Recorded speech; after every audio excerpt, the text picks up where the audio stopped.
بسم اللہ الرحمن الرحیم۔ رب ذوالجلال کے بابرکت نام سے شروع کرتا ہوں جو دلوں کے بھید خوب جانتا ہے۔ شب معراج کا تفصیلی بیان۔ معراج کے لفظی معنی بلندی کے ہیں۔ واقعہ معراج کی حقیقت کا یقینی ثبوت خود نبی کریم صلی اللہ علیہ وآلہ وسلم کی ذات مبارکہ ہے۔ یہ وہ واقعہ ہے جب اللہ رب العزت نے پلک جھپکنے میں اپنے بندے کو ساتوں آسمانوں کی سیر کروائی اور انہیں خود اپنی زیارت سے مشرف کرایا۔ اللہ تعالیٰ قرآن کریم میں اس واقعے کا تذکرہ کچھ اس طرح فرماتے ہیں: اور پاک ہے وہ ذات جو ایک ہی پل میں اپنے بندے کو مسجد الحرام سے مسجد اقصی تک لے گئے۔ واقعہ معراج ماہ رجب کی 27 تاریخ کو پیش آیا۔ اس واقعے کو اسلامی تاریخ میں بڑی اہمیت حاصل ہے۔ نبی کریم صلی اللہ علیہ وآلہ وسلم نے معراج کی اگلی صبح جب صحابہ کرام سے اس واقعے کا ذکر فرمایا تو کفار نے آپ کی بات کو یہ کہہ کر ماننے سے انکار کر دیا کہ یہ کیسے ممکن ہے۔ آپ نے اپنی بات کی تصدیق میں انہیں مسجد الحرام سے مسجد اقصی تک کے سفر کا حال بیان فرمایا اور راستے میں مسافروں کے حالات سے آگاہ کیا۔ اس پر جب کفار نے آپ کی بتائی ہوئی باتوں کی جب تحقیق کی تو سب کچھ ویسے پایا جیسے آپ نے بیان فرمایا تھا۔ واقعہ معراج کو سن کر کفار مکہ حضرت ابوبکر صدیق رضی اللہ عنہ کے پاس تشریف لے گئے اور انہیں جا کر وہ سب کچھ کہا جو آپ نے انہیں بیان فرمایا تھا۔ حضرت ابوبکر صدیق رضی اللہ عنہ فرمانے لگے: بلا شبہ اگر نبی کریم یہ بیان فرما رہے ہیں تو وہ یقیناً سچ ہوگا۔ حضرت ابوبکر صدیق کے معراج کے واقعے کی تصدیق کرنے کے سبب آپ کو آپ صلی اللہ علیہ وآلہ وسلم نے صدیق کے لقب سے نوازا۔ واقعہ معراج کی تفصیل بیان کرتے ہوئے خود نبی کریم صلی اللہ علیہ وآلہ وسلم فرماتے ہیں: مجھے براق پر سوار کر کے بیت اللہ سے بیت المقدس تک لے گئے اور براق کی رفتار اتنی تھی کہ جہاں براق کی نگاہ پڑتی اسی لمحے اس کا قدم اسی جگہ پر ہوتا، یعنی جب اس نے آسمان کی جانب دیکھا اور اڑنا شروع کر دیا تو اس کا پہلا قدم آسمان پر پڑا۔ سفر کے بیان میں آپ فرماتے ہیں: جبریل علیہ السلام پورے سفر میں میرے ہمراہ تھے۔ بیت اللہ سے بیت المقدس جاتے وقت راستے میں کئی مقامات پر مختلف واقعات رونما ہوئے۔ سب سے پہلے ایک مقام پر جبریل علیہ السلام نے مجھے براق سے اتر کر زمین پر آنے کو کہا۔ میں نے دیکھا کہ وہاں کثرت سے کھجوروں کے درخت تھے۔ پھر فرمایا: اے حبیب خدا، یہاں اس زمین پر 2 رکعت نماز ادا کیجیے۔ لہٰذا میں نے ایسا ہی کیا۔ جب میں نے نماز ادا کر لی تو جبریل امین علیہ السلام فرمانے لگے: اے محبوب خدا، کیا آپ جانتے ہیں آپ نے یہ کس مقام پر نماز ادا کی ہے؟ میں نے فرمایا: نہیں۔ تو جبریل امین علیہ السلام نے بتایا: رسول خدا، یہ یثرب کا علاقہ ہے، یہ وہ جگہ ہے جو بعد میں مدینہ کہلائے گا، اور یہ وہ مقام ہے جب آپ مکہ کے لوگوں کو اسلام کی دعوت دیں گے تو وہ آپ کو ستائیں گے۔ آپ ہجرت فرما کر یثرب یعنی مدینہ میں تشریف لائیں گے، اس لیے میں نے سب سے پہلے آپ کو اس سرزمین کا تعارف کروا دیا ہے۔ پھر وہاں سے ہم روانہ ہو گئے۔ چند پل گزرے تھے کہ مجھے ایک اور سرزمین پر اتارا۔ پھر فرمایا: پیغمبر خدا، یہاں بھی 2 رکعت نماز ادا کیجیے۔ میں نے وہاں بھی 2 رکعت نماز ادا کی۔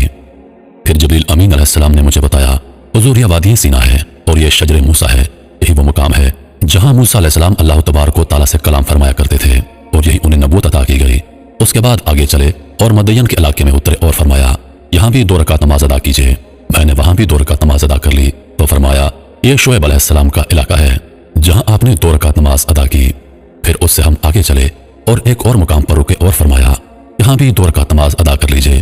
میں نے 2 رکعت نماز ادا کی تو جبریل علیہ السلام نے کہا: آپ کو پتہ ہے یہ کون سی سرزمین ہے؟ یہ مقام اللحم ہے، یہاں عیسیٰ علیہ السلام کی ولادت ہوئی تھی۔ یہ بہت مبارک مقام ہے کیونکہ عیسیٰ علیہ السلام کی ولادت ہونا خود اپنے آپ میں عظیم الشان معجزہ ہے۔ راستے میں عجائبات جاری تھی اور ہم آگے بڑھ رہے تھے کہ راستے میں ایک کنارے پر کھڑی ایک بڑھیا نے مجھے آواز دی۔ اس پر جبریل علیہ السلام نے مجھ سے کہا: اسے کچھ جواب مت دیجیے اور آگے بڑھیے۔ کچھ اور دور آگے چلے کہ ایک بوڑھے نے مجھے آواز دی۔ اس پر بھی جبریل امین علیہ السلام نے مجھ سے فرمایا: اے حبیب خدا، اسے بھی جواب مت دیجیے اور آگے بڑھیے۔ ہم آگے چل دیے۔ آگے جا کر جبریل امین علیہ السلام نے فرمایا: آپ جانتے ہیں یہ بوڑھے لوگ کون تھے؟ در حقیقت بڑھیا یہ دنیا تھی جو آپ کو آواز دے رہی تھی۔ یہ دنیا آپ کو اپنی طرف پکار رہی تھی۔ میں نے اس لیے آپ کو جواب نہ دینے کے لیے کہا، اگر آپ اس دنیا کی طرف متوجہ ہو جاتے تو آپ کی امت بھی اس دنیا کی طرف متوجہ ہو جاتی اور دنیا کی محبت میں غرق ہو جاتی، لیکن چونکہ آپ نے توجہ نہیں کی اس لیے آپ کی امت بھی انشاءاللہ دنیا کی محبت سے محفوظ رہے گی۔ اور وہ بوڑھا وہ ابلیس تھا۔ یہ ابلیس آپ کو آواز دے رہا تھا، اس لیے اگر آپ ابلیس کی آواز کا جواب دے دیتے تو وہ ملعون آپ کی امت کے اندر اپنا حصہ ڈال دیتا، گویا وہ آپ کی امت کو گمراہ کرتا۔ لیکن آپ کی ابلیس کو نظر انداز کرنے کے سبب اللہ نے آپ کو اور آپ کی امت کو ابلیس کے شر سے محفوظ کر دیا ہے، اور اللہ نے دنیا کو بوڑھا دکھا کر آپ پر یہ حقیقت واضح کر دی ہے کہ بس دنیا اب بوڑھی ہو چکی ہے اور اس کی اتنی ہی عمر باقی ہے۔ کسی بھی وقت اس بڑھیا کو موت آ سکتی ہے، اسی طرح کسی بھی وقت اس دنیا کو موت آ سکتی ہے۔ تو گیا اس کے بعد میں بیت المقدس تک پہنچا۔ پھر وہاں مجھے براق سے اتارا گیا۔ جب مجھے براق سے اتار لیا گیا تو وہاں جبریل علیہ السلام نے زمین سے ایک پتھر اٹھایا، اس میں سوراخ کیا اور براق کی رسی کو اس سوراخ میں باندھ کر اسے بیت المقدس میں چھوڑ دیا۔ پھر میں بیت المقدس کے اندر داخل ہو گیا۔ وہاں वहां इब्राहीम अलैहिस्सलाम, मूसा अलैहिस्सलाम और ईसा अलैहिस्सलाम ने मेरा इस्तकबाल किया। उसके बाद मुअज्जिन ने अजान दी, उसके बाद अकामत हुई और मैंने देखा कि वहां और लोग आना शुरू हो गए और देखते ही देखते पूरी मस्जिद भर गई। अब सब इमाम के मुंतजिर थे। हम सब इंतजार करने लगे कि इमामत के मुसल्ले पर कौन खड़ा होगा। हुजूर फरमाते हैं, जिब्रील अमीन अलैहिस्सलाम ने मेरा हाथ पकड़ा और मुझे ले जाकर इमामत के मुसल्ले पर खड़ा कर दिया। मैंने 2 रकात नमाज पढ़ाई। उलमाए कराम फरमाते हैं, यह नफल नमाज थी जो आप अलैहिस्सलाम ने पढ़ाई थी, क्योंकि इशा की नमाज जो मेराज से पहले आप पर फर्ज थी वो आप अदा कर चुके थे और आप सोने के लिए लेट चुके थे जब यह मेराज का वाकया पेश आया। फिर आप सल्लल्लाहु अलैहि वसल्लम फरमाते हैं कि जब मैंने नमाज पढ़ाई तो अंबिया कराम अलैहिस्सलाम में से इब्राहीम अलैहिस्सलाम आगे तशरीफ लाए और खुतबा फरमाया और उसके बाद उन्होंने तकरीर की। उनके बाद मूसा अलैहिस्सलाम आए, उन्होंने तकरीर की। फिर ईसा अलैहिस्सलाम तशरीफ लाए और उन्होंने तकरीर की। उनके बाद दाऊद अलैहिस्सलाम आए, फिर उन्होंने तकरीर की। इस तरह सब अंबिया कराम अलैहिस्सलाम आए और आखिर में मैं मिंबर पर गया और तकरीर की। जब नमाज से फारिग हो गए तो जिब्रील अमीन अलैहिस्सलाम ने पूछा, ए अल्लाह के हबीब, क्या आप जानते हैं ये तमाम लोग कौन हैं?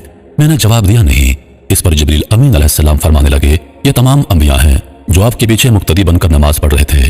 अल्लाह ताला ने यह मुकाम आली आपको अता फरमाया और यह साबित कर दिया है कि आप अफजुल रसूल और इमामुल अंबिया हैं। फिर जिब्रील अमीन अलैहिस्सलाम मुझे वहां से लेकर चले और आसमान पर पहुंचे। जब हम रवाना हो गए तो जमीन से लेकर आसमान तक एक सीढ़ी लगा दी गई। वो सीढ़ी इतनी बुलंद थी और इतनी हसीन जमील थी और इतनी नूरानी थी कि अल्फाजों में उसका बयान मुमकिन नहीं। इतनी खूबसूरत सीढ़ी मैंने उससे पहले कभी नहीं देखी थी। बुराक ने उस सीढ़ी के ऊपर चढ़ना शुरू कर दिया। बस ताहद्दी निगाह उसका पहला कदम पड़ा, यानी इतनी तेज उसकी नजर थी कि बहुत दूर तक उसने देखा और जहां उसकी निगाह पहुंची वहां पर उसका पहला कदम पहुंचा और वो पहला आसमान था। वो सीढ़ी ही बुराक का वो नूरानी रास्ता थी कि जिस पर मुझे बुराक लेकर चल रहा था। इस तरीके से हम पहले आसमान पर पहुंच गए और मेरे मस्जिद अक्सा से रवाना होने से कबल उन तमाम अंबिया को रवाना कर दिया गया था जो मेरी इमामत में नमाज अदा करने के लिए आए हुए थे। अंबिया की आमद के बारे में 2 राय कायम हैं। एक के मुताबिक अल्लाह ताला ने अंबिया को जिसमें खाकी यानी जिंदा वजूद के साथ जमीन पर भेजा था, जबकि दूसरा कौल यह है कि उन्हें जिसमें मिसाली देकर यानी बज़ाहिर जिस्मानी साह देकर उन्हें जमीन पर भेजा, सिवाय ईसा अलैहिस्सलाम और इदरीस अलैहिस्सलाम के, क्योंकि उन्हें अल्लाह ताला ने जिस्म खाकी के साथ ही जिंदा आसमान पर उठा लिया था। लिहाजा वो अपने इंसानी जिस्म के साथ तशरीफ लाए थे, जबकि दीगर अंबिया कराम अलैहिस्सलाम जिसमें मिसाली के साथ। नमाज के फौरन बाद वो सभी अंबिया वापस अपने मुकाम तक पहुंचा दिए गए, क्योंकि उन्होंने आपका आसमान पर भी इस्तकबाल करना था। एक और मकसद अल्लाह ताला ने हज़रत मोहम्मद सल्लल्लाहु अलैहि वसल्लम को मस्जिद अक्सा तक पहुंचाकर पूरा किया। वो ये कि हम सब पर भी इस बात का इशारा कर दिया कि आप नबीउल किबलतैन हैं, यानी आप दोनों किबलों के नबी हैं, बैतुल्लाह शरीफ के भी और बैतुल मुकद्दस के भी। और बैतुल मुकद्दस के अंदर जितने भी अंबिया कराम अलैहिस्सलाम हैं उन अंबिया का इमाम भी यही नबी है। गोया बनी इसराइल पर यह बात वाज़ेह कर दी कि बनी इस्माइल का जो कबीला है अब पूरी इंसानियत का वही कबीला होगा। चुनांचे वही हुआ कि बाद में बैतुल्लाह शरीफ को पूरी दुनिया की इंसानियत के लिए किबला करार दे दिया गया।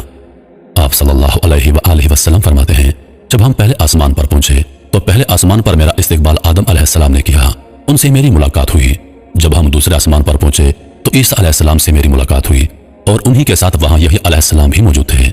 उसके बाद हम तीसरे आसमान पर पहुंचे तो वहां यूसुफ अलैहिस्सलाम के साथ मेरी मुलाकात हुई। चौथे आसमान पर इदरीस अलैहिस्सलाम के साथ मुलाकात हुई। 5वें आसमान पर हारून अलैहिस्सलाम से मेरी मुलाकात हुई। जब हम 6ठे आसमान पर पहुंचे तो मूसा अलैहिस्सलाम से मुलाकात हुई और 7वें आसमान पर हज़रत इब्राहीम अलैहिस्सलाम के साथ मेरी मुलाकात हुई। गोया उन 7 आसमानों तक की बुलंदियां 7 मिराजें हैं जो आप सल्लल्लाहु अलैहि वसल्लम ने तय की। और उनका कितना फासला है, इसके बारे में हज़रत अबू हुरैरा रज़ियल्लाहु अन्हु फरमाते हैं कि ज़मीन से लेकर आसमान तक का फासला 500 साल की मुसाफत है। यानी अगर एक मुसाफिर 500 साल तक अपने एतदाल की रफ्तार के साथ चलता रहे तो वो 500 साल बाद पहले आसमान पर होगा। फिर फरमाया, पहले आसमान की मोटाई 500 साल की मुसाफत है। फिर पहले आसमान से दूसरे आसमान तक का सफर 500 साल की मुसाफत है। फिर दूसरे आसमान की मोटाई 500 साल की मुसाफत है। इसी तरह दूसरे आसमान से तीसरे आसमान तक का सफर और तीसरे आसमान की मोटाई भी 500 साल की मुसाफत है। अब इसी तरह आसमान का फासला और उसकी मोटाई 500 साल की मुसाफत है। अगर इस दौरानियों को ज़रब दी जाए तो हमें अंदाजा होता है यह तमाम सफर का दौरानिया 7000 साल की मुसाफत बनता है। 7 आसमानों पर अंबिया कराम अलैहिस्सलाम की मुलाकात और तरतीब की तफसील कुछ यूं है। 7 आसमानों का फासला और उनकी मोटाई तक का सफर जो कि 7000 साल की मुसाफत बनता था, हुजूर नबी करीम सल्लल्लाहु अलैहि वसल्लम चंद लम्हों में तय करने के बाद जब 7वें आसमान पर पहुंचे तो वहां से आगे सिदरतुल मुंतहा तक पहुंचने का सफर शुरू हुआ। जब हुजूर सल्लल्लाहु अलैहि वसल्लम जिब्रील अलैहिस्सलाम के साथ सिदरतुल मुंतहा तक पहुंच गए तो फरमाने लगे, ए पैगंबर खुदा, इससे आगे मैं आपके साथ नहीं जा सकता। फरमाया, ए जिब्रील, तू मेरा रफीके सफर है और तुम मुझे यहाँ तन्हा छोड़ रहे हो। जिब्रील अमीन अलैहिस्सलाम फरमाने लगे, हुजूर, अगर मैं इस सिदरतुल मुंतहा के मुकाम से आगे बढ़ा तो अल्लाह तबारक व तआला के जलाल और किबरियाई के नूर की वजह से मेरे पर जल जाएंगे, इसलिए मैं इससे आगे नहीं जा सकता। सिदरतुल मुंतहा को सिदरतुल मुंतहा इसलिए कहते हैं कि यह सारे कमालात की इंतहा है। कोई कमाल नीचे का ऊपर नहीं जा सकता और कोई फरिश्ता तक कि हजरत जिब्रील अलैहिस्सलाम भी इससे ऊपर नहीं जा सकते। सिदरतुल मुंतहा वो मकाम आया जहां जिब्रील अमीन अलैहिस्सलाम की परवाज भी थम गई, लेकिन शान रसूलुल्लाह सल्लल्लाहु अलैहि वसल्लम यह थी कि इस मुकाम से भी आगे उनकी परवाज जारी थी। इससे हम रसूलुल्लाह सल्लल्लाहु अलैहि वसल्लम के मुकाम का अंदाजा लगा सकते हैं। फिर नबी करीम सल्लल्लाहु अलैहि वसल्लम सिदरतुल मुंतहा तक पहुंचे और ये उनकी 8वीं मेराज थी। अब सिदरतुल मुंतहा की मोटाई का जो फासला है वो 500 साल तक का है। इसके ऊपर भी आप सल्लल्लाहु अलैहि वसल्लम पहुंचे और ये उनकी 9वीं मेराज हुई। ये मुकाम शरीफुल अल कलाम था। हुजूर नबी करीम सल्लल्लाहु अलैहि वसल्लम फरमाते हैं, ये वो मुकाम था जहां फरिश्ते तकदीरें लिखते हैं, और जब मैं उस मुकाम पर पहुंचा तो मुझे उनके तकदीर के कलम के लिखने की आवाजें आ रही थी। वो आवाजें मैंने सुनी और ये उनकी 9वीं मेराज, और उससे ऊपर जब वो वहां से गए हैं तो ये उनकी 10वीं मेराज थी। और ये मुकाम अहलियत थी जो अल्लाह तबारक व तआला के हुजूर आप सल्लल्लाहु अलैहि वसल्लम पेश हो गए। अल्लाह तबारक व तआला को नूर के पर्दे में बराह रास्त आप सल्लल्लाहु अलैहि वसल्लम ने देखा।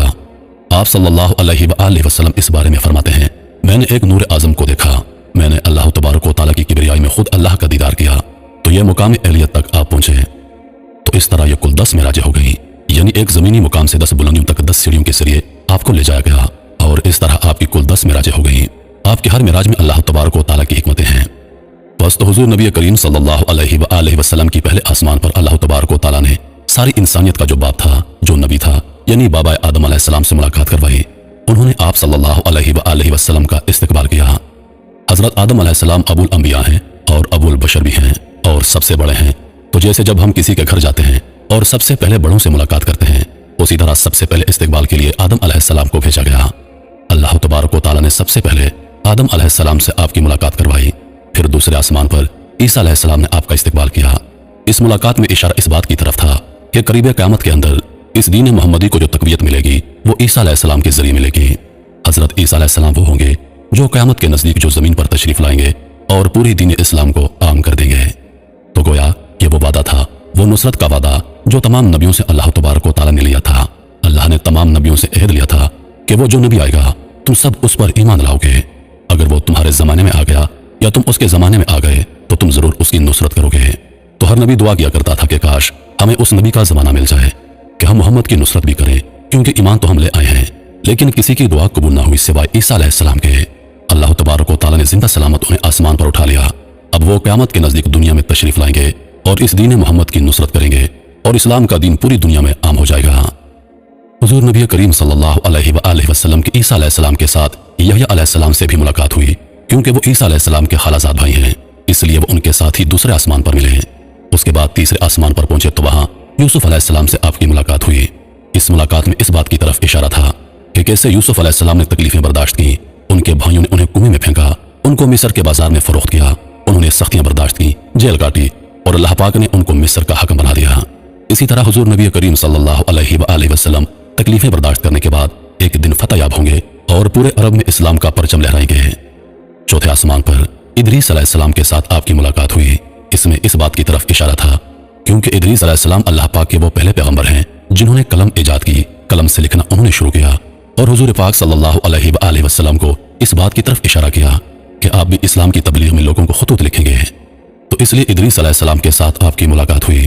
फिर पांचवें आसमान पर पहुंचे तो वहां हारून अलैहिस्सलाम के साथ आपकी मुलाकात हुई। हारून अलैहिस्सलाम से मुलाकात में यह इशारा था कि जिस तरह हारून अलैहिस्सलाम ने लोगों को बछड़े की पूजा करने से रोका कि शिरक ना करो और तौहीद पर कायम रहो, तो मानने वाले मान गए, जो नहीं माने उनको कत्ल किया गया।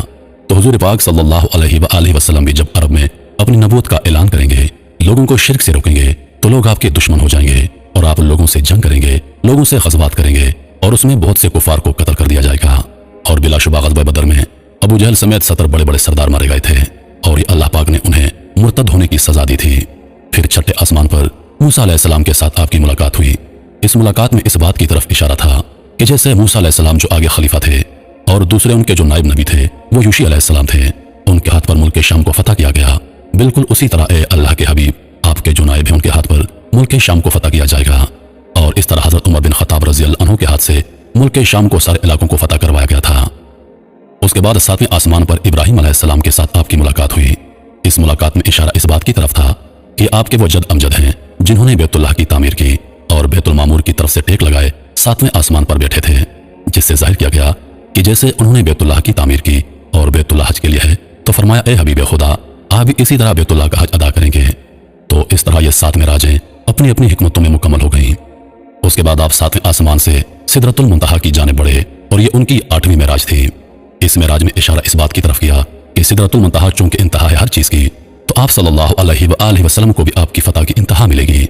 आपने बड़ी जंगें लड़ी, बड़े गज़वात किए, कुफर से टकराते रहे। उसके बाद फिर मुकाम शरीफुल अलकलाम पर पहुंचे और ये उनकी 9वीं मेराज थी। इसमें इशारा इस बात की तरफ कर दिया गया कि आपको ग़ज़वा तबूक पेश आएगा और ग़ज़वा तबूक में यहूद व नसारा के साथ होगा और नसारा के जो बादशाह हैं वो तबूक लेकर आएंगे, तो अल्लाह तबारक व तआला आपको उन पर फतह अता फरमाएंगे। उसके बाद आप सल्लल्लाहु अलैहि वसल्लम की 10वीं मेराज शुरू हुई, यहाँ तक कि आप अल्लाह के सामने पहुंच गए। ये मुकाम अहलियत में आपकी मुलाकात हो रही है और बराह रास्त आप अल्लाह ताला से कलाम फरमा रहे हैं। ये वो मुबारक मुकाम था जहाँ ज़ाहिरी तौर पर पूरे वजूद के साथ आपकी अल्लाह पाक से मुलाकात हो गई और यहाँ इशारा इस बात की तरफ कर दिया गया कि अब आपका कमाल इंतहा को पहुंच जाएगा, आप अपने मकसद में कामयाब कर दिए जाएंगे। और चूंकि आप इस वक्त अल्लाह के सामने मौजूद थे, तो उसमें आपको यह बात वाज़ेह कर दी गई कि 10वीं हिजरी में आप इस दुनिया फ़ानी से रुखसत होकर अल्लाह तबारक व तआला के पास पहुंच जाएंगे, यानी आप विसाल फरमा जाएंगे। और 10वीं हिजरी में ही आपका विसाल हो गया। इस मुकम्मल वाक्य में बेशुमार अजायबात हैं। 10वीं मेराज यानी दीदार इलाही से मुलाकात की तफसील में बयान हुआ है कि अल्लाह तबारक व तआला हुजूर सल्लल्लाहु अलैहि वसल्लम से फरमाते हैं, ए मेरे बंदे, तुझे अपने लिए कौन सा लक़ब सबसे ज्यादा पसंद है कि मैं तुझे किस लक़ब से पुकारूं? ए मेरे महबूब, मुझे बता कि तुझे कौन सा लक़ब सबसे ज्यादा महबूब है। नबी करीम सल्लल्लाहु अलैहि वसल्लम फरमाते हैं, मुझे अब्दी सबसे ज्यादा महबूब है। अब्दी अरबी जुबान का लफ्ज़ है और उसका मतलब है बंदा। आप फरमाते हैं, ए अल्लाह, मैं तेरी बंदगी करूं और तेरा बंदा बनूं, यह मुझे सबसे ज्यादा पसंद है। इंसान अल्लाह का बंदा और वो उसका माबूद है। वाक़या मेराज एक ऐसा वाक़या है कि साइंस और टेक्नोलॉजी के अंदर भी इसका कोई जवाब नहीं। जब आपकी अल्लाह से मुलाकात हुई तो अल्लाह ने 3 तोहफे आपको पेश किए। क्योंकि आप अल्लाह के महबूब हैं तो उन्होंने आपको तोहफे पेश किए। पहला तोहफा आपको पेश किया नमाज का। अल्लाह ताला ने आपको और आपकी उम्मत को 5 नमाजों का तोहफा अता फरमाया। असल में ये 50 नमाजें थी जो आपको पेश की गई थी, लेकिन उन्हें कम करके 5 कर दिया गया और बस वो 5 रह गई। लेकिन साथ में 3 रोजे माह रमजान में रखना फर्ज कर दिया। दूसरा तोहफा आमनुर रसूल सूरतुल बकरा की आखिरी आयत जो हैं, ये मेराज शरीफ की रात को पेश की गई हैं। और तीसरा तोहफा नबी करीम सल्लल्लाहु अलैहि वसल्लम को ये अता किया गया कि अल्लाह ताला फरमाते हैं, ए मेरे महबूब, अगर आपकी उम्मत शिर्क से बचेगी तो उसके कबीरा गुनाह मैं खुद माफ फरमा दूंगा और उन्हें जन्नत में दाखिल कर दूंगा। सुभान अल्लाह।